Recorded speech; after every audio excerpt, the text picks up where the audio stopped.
National highway number 48 Bharthana ટોલનાકા પાસેથી એલસીબીની ટીમે એક દારૂ ભરેલું ટ્રેલર ઝડપી પાડ્યું છે।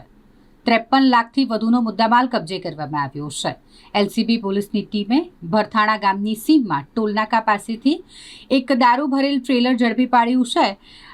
ભરૂચથી વડોદરા તરફ જવાની ટ્રેક પર ટોલનાકા પાસેથી આ ટ્રેલર ઝડપાયું છે। 53.11 લાખનો દારૂનો મુદ્દામાલ આ ટ્રેલરમાંથી મળી આવ્યો છે, જેમાં ટ્રેલર ચાલકની એલસીબીની ટીમે અટકાયત કરી વધુ કાર્યવાહી હાથ ધરી છે।